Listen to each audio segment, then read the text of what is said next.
I'm 24/7 Sports Director of Scouting Adam Finkelstein. You're watching College Basketball Recruiting Weekly, and we've got a loaded show for you because, frankly, it's been a very busy week. First, we're going to talk about some of the prospects who declared for the NBA draft and whether they should stay or go in a segment called The Price is Right. Then, we're going to look at the NCAA transfer portal and some of the teams that struck gold this week with recent commitments out of the portal. We're going to look ahead to a major commitment from the high school ranks. We're going to talk about another one that Georgia landed. Last but not least, we are going to break down the April recruiting period, or at least weekend 1 that just happened, weekend 2 on tap for next week. It's all coming up in the next 20 minutes.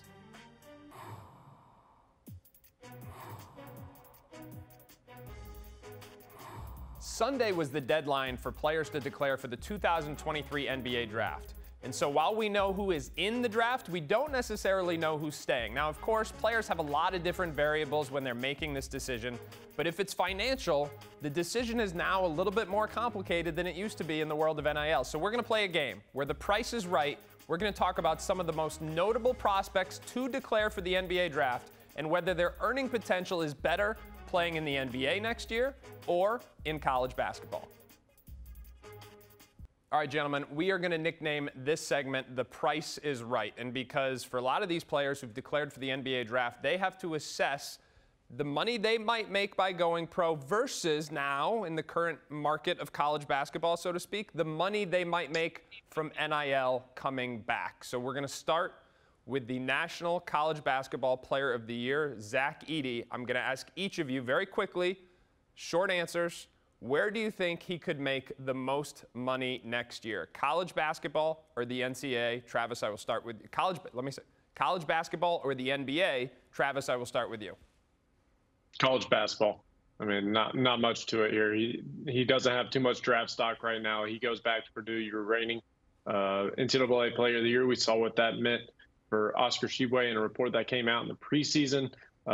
I would envision the exact same thing happening, and also with a very stout returning roster with him, they're going to set up for another run.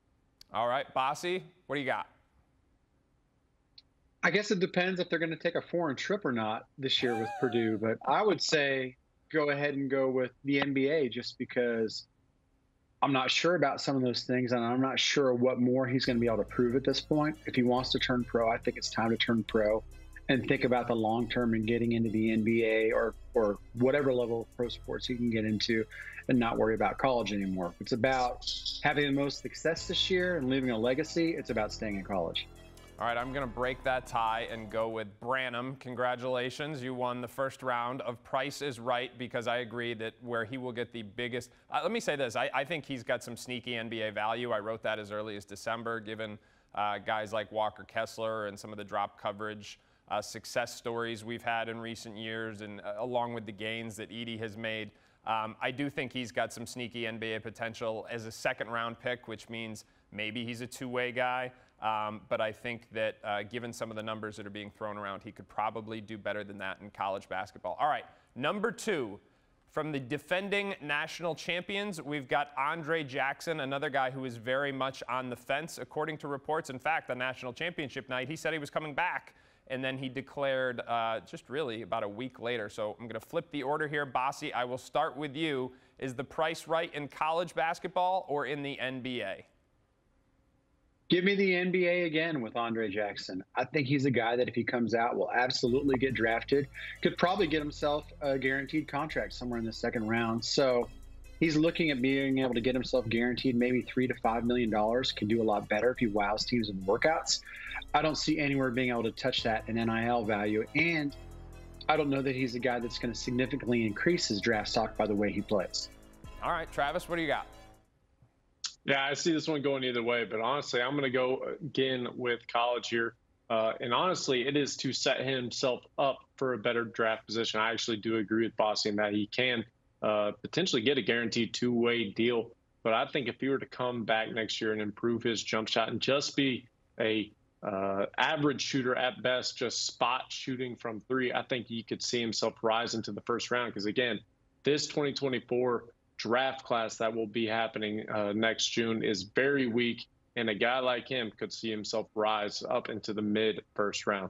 All right, Bossi, my apologies, but yet again, I'm going to have to go with Mr. Branham there. I do agree. Two-way contract right now, you get a guarantee of $50,000. If it works out, you get $500 and some change. But they can cut that. Hold up real quick. All right, what do you got? Sorry. What do you got? I'm not saying he's going to get a guaranteed two-way contract. I'm saying he's going to get a guaranteed multi-year deal like we've been seeing some of these guys get in the second round. Obviously, he didn't make it all the way through it, but Kennedy Chandler got a guarantee for like 2 years, $5 million or something like that. We've seen a lot of guys getting 2 and 3 year guarantees in the second round, and I think Andre Jackson can get that. Number 3 on the Price is Right board, Texas freshman Dillon Mitchell came in as a 5-star prospect, but didn't really live up to expectations, although collectively Texas obviously had a great season. So where is the price right, the NBA or the NCAA for a sophomore season? Travis, I will start with you.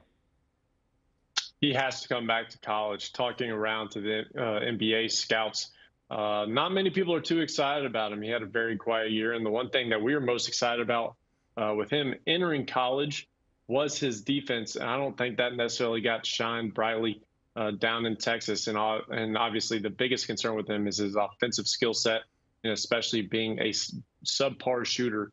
Historically, he's been a non-shooter. So that's going to be an area he needs to improve in. So if he were to come back, I do anticipate him making more money in college in the name, image, and likeness era, and then potentially setting himself up for a big sophomore season. All right, Bossi, what do you think? I agree. He's got to come back to college too. And I think that teams or Texas talking about him return, NIL, any of that stuff, need to be careful about how much they're willing to offer him. I don't know how much he can command in NIL.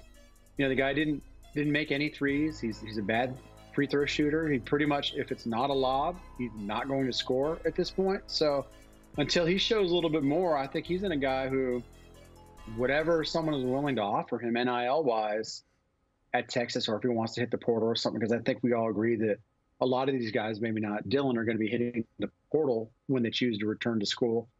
He's kind of in a position he's got to take what he get and go out and prove what he can do and prove why he was ranked so highly. All right, so I've got a little bit of a contrarian take here, and that's that I'm not sure his stock is going to get much better with another year at Texas, just given the way he was utilized down the stretch. Listen, this is mostly on him. He didn't make shots, but we also didn't see him, utilized in kind of the same ways that UConn utilized Andre Jackson. They got him in lobs, they got him in short rolls. They did different things to make the game easier for him and to create scoring opportunities for him. And as I said, most of this is on Mitchell to expand his offensive game, but just given the lack of progression over this freshman season at Texas, I don't know that his value would go much higher unless there's a significant kind of change in the way things are headed. So whether it's the portal or whether it's just get to the NBA, if you want to be a pro, just work on being a pro every day. But I just think something's got to give, something's got to change, because there was just a total lack of escalation there in his sophomore season. All right. Last but not least, 4th on the board for the Price is Right. We're going to go with last year's Player of the Year, Oscar Tshiebwe, who came back to college basketball. We alluded to it earlier, for a significant NIL package. Chance to do it again this year. I would say his NBA stock's actually worse now than it was a year ago. Bossi, I will start with you. Where is the price right, the NBA or college basketball?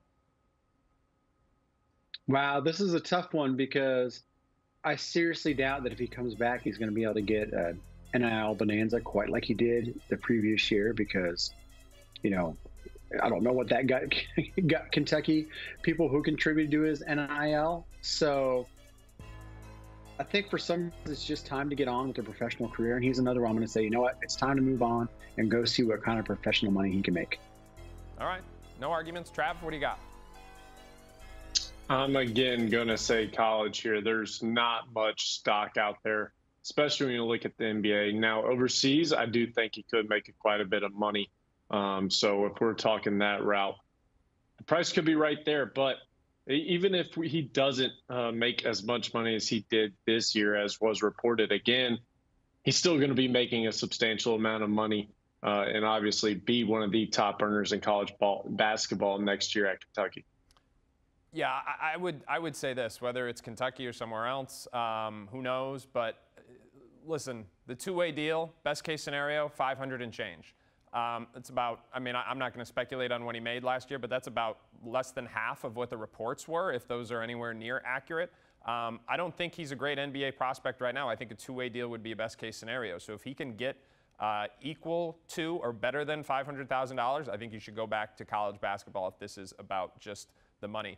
All right, we will be following the NBA draft as it relates to who's coming and who's going with college basketball for the next month or two, and you can catch up with all of that on 247sports.com. This past week, or maybe even this past weekend, brought a flurry of commitments out of the transfer portal as some of the most prominent programs in all of college basketball continued to retool their roster for the coming season. For more on this, I bring back Eric Bossi and Travis Branham to help me break it all down. All right, it's been another busy week of transfer portal commitments as college basketball rosters continue to take shape for the 2023-24 season. So we're going to go through everybody on the team here and see who won big this week. Bossi, I will start with you. Who do you think was this week's big winner? I'm going with Hubert Davis in North Carolina. They added their third and fourth transfers. They've got a top 5 transfer class. Cormac Ryan, I think, is maybe being a little bit undervalued in what he can bring transferring from Notre Dame. He's got a lot of experience. He's going to be able to step out and knock down an outside shot, which is something they could have used more of last year. And like I said, the experience is huge. But then Harrison Ingram, adding him to Ryan and Jalen Withers and Wojcik, I love what they did there. He's a guy who got in before he was in the portal even. There were a lot of rumors out that it was going to be Carolina and Kansas and that perhaps Kansas might be tough to beat. But once he got in there, Davis in North Carolina went all out on him and did not leave, pulled out all the stops to get him and showed a level of commitment to him that Kansas didn't. And because of that, they were able to land him and even get him to not take a visit to Kansas. I remember getting the phone call from Harrison late on Friday night that he was committing to North Carolina, and he made it quite clear that the way they prioritized him and made him feel needed was a big part of that. He's a guy that didn't put up huge numbers at Stanford, about 10.5 points, 6 rebounds, 3.5 assists or so per game. But I think he can really flourish once he gets to Chapel Hill. He's a playmaking 3-4. I think he's going to have a chance to maybe develop his shooting a little bit, which has been the question. But we're talking about a former 5-star, a former McDonald's All-American, and a Pac-12 Freshman of the Year. You add that to the group they've got coming in, and they've got a lot of experience, and they've filled a lot of holes on their roster. So North Carolina gets my vote.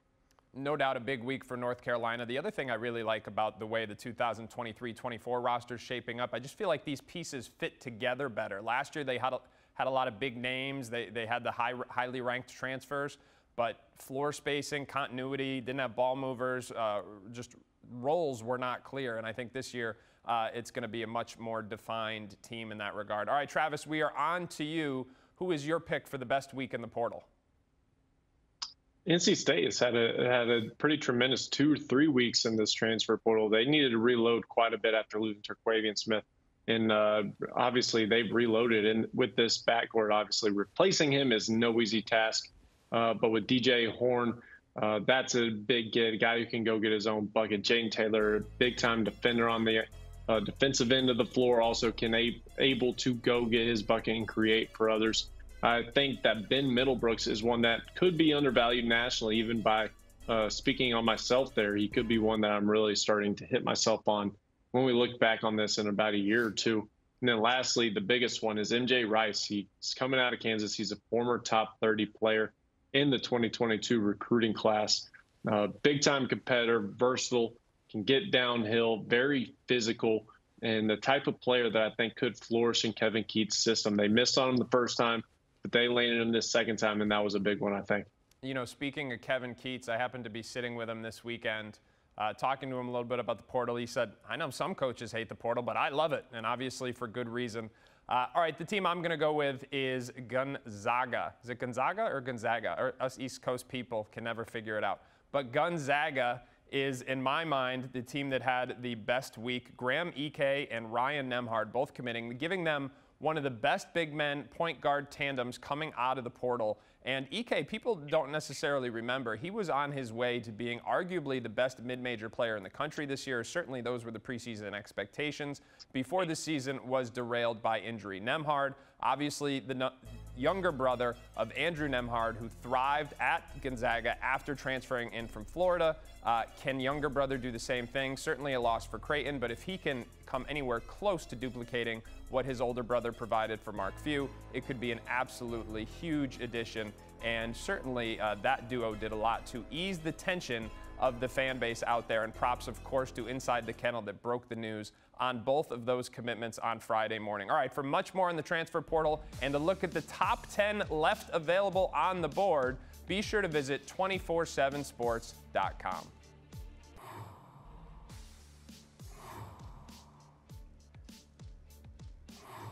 On last week's episode of College Basketball Recruiting Weekly, we talked about the decommitment of Silas Demary, who pulled back from his pledge from USC, potentially a prelude to a commitment from Bronny James. Well, a week later, we still don't know about Bronny, but we know Silas Demary is off the board following his commitment to Georgia.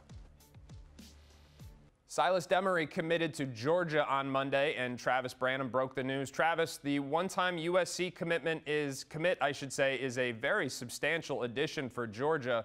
How did this go down, and how big is this for Mike White? Yeah, after decommitting and asking for his release out of his national letter of intent to USC, he played this extremely quiet, played these cards very tight to his vest, and actually went on a secret visit over the weekend to Georgia.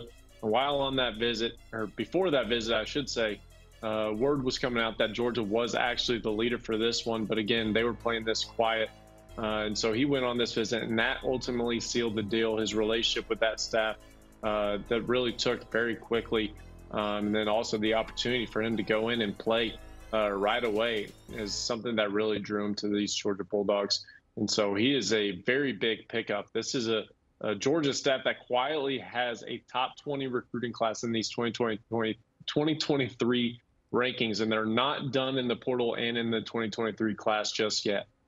Yeah, you took the words right out of my mouth. I think quietly Georgia's really doing a nice job adding to their roster, not just in the portal, but also in the high school ranks. Bossi, we'll go to you. Silas Demary, in my opinion, someone who can play on and off the ball, impact the game on both ends of the floor. But what should Georgia fans be looking out for in him? You touched on it, that versatility to be able to play with or without the ball in his hands. I think in today's college basketball game, he can play the point, he can play a two guard, he can play small forward, he can really play all over here. He's big enough, he's strong enough, he's athletic enough. So you want to have as many versatile guys that can switch up and down a lineup as possible. He gives them another one of those guys. All right, once again, Silas Demary off the board to Georgia as Mike White continues to build up his roster in the SEC. College coaches were back on the road this weekend for the return of the April recruiting period, affectionately known as the live period. And in case you weren't following social media, two of the top rising juniors in the country, they went nuts. Cooper Flagg, Cameron Boozer, one went for 50, one went for 40. Those were two of the biggest highlights of the weekend, but there were certainly plenty others. Eric Bossi, Travis Branham, and I are going to break it all down. This weekend marked the return of the April recruiting period where college coaches could go to what we call grassroots team events, basically old AAU-style events. And that meant that all the sneaker circuits and independent circuits were back, and college coaches were out in full force, even as they were wrapping up visits in the transfer portal. Travis, you were in Atlanta at the Nike EYBL. What were some of the big themes or standouts in your mind? The biggest three standouts to me come from a pair of North Carolina commits and also Caleb Wilson, a rising junior in the 2025 class. We currently have him in the top 10. But that is clearly too low based on the way he played. This is a kid that emerged last summer playing with Anthony Edwards Elite. What really impressed early on was just his frame and the skill set and IQ he had for the game. He was very immature physically, but that is no longer the case. He's really started to tack on weight. And with that strength, added strength that he has gained, has come improved athleticism. He ran the floor every single time down the court, got a lot of easy buckets out of it. but the most impressive aspect of his entire game, not just playing the right way and playing high IQ basketball, it was a shooting stroke and the skill set. He was making spot threes very consistently at a high rate and also hitting step back threes at one point, creating his own shots off the dribble. A premier talent in this elite 2025 class, a player that I think we could see jump into the top 5. Then on the North Carolina side, yeah, Elliot Cadeau and Drake Powell. First on Elliot, the feel and IQ he has for the game. This is as high of a floor of a point guard prospect as we've seen in a while. A guy who can just instantly come in to a college system to North Carolina tomorrow if he wanted and run the show. Elite playmaker and facilitator, just sets the table and makes others better around him, but also can go get his own bucket, but he's more focused on making others around him better. So the point totals don't necessarily add up at the end of the day as to what you might see out of a high-level score. But then moving on to Drake Powell. Drake is one of our biggest stock risers going back into the high school season. He jumped into our top 20 ranking number 19 overall, 5-star prospect. And when we had those initial rankings discussions, I was throwing out the idea that this could be a top 10 player in this class. And honestly, after watching him on Sunday afternoon, he reiterated that. Honestly, I'm more confident in the fact that he could easily be a top 10 player in this class. He's an absolute elite defender, elite athlete. You won't find many more guys with the kind of foot speed and quickness and explosiveness he has all at the same time. And the biggest area in his game for growth for a very long time has been on the offensive end of the floor. And he has certainly made significant strides in that end. He made 3 threes in my viewing, including a step back, multiple mid-range jumpers, was getting to the rim, and then something that really has always shined about him. He plays the right way. The ball doesn't stick in his hands. He moves it to his teammates, and he creates for others. So Drake Powell, to me, is continuing to excite me, and then a guy that I think, again, made a major jump in March, and I think we could see him make another big jump come our next rankings update. All right, now while Travis was in Atlanta for the Nike EYBL, Eric and I were both in Council Bluffs, Iowa, right across the river from Omaha, Nebraska, for Chapter 1 of the Adidas 3SSB circuit. Bossi, Travis mentioned the strength of the 2025 class. I thought that was on full display this weekend at 3SSB as well. Were there any particular prospects that stood out in your mind?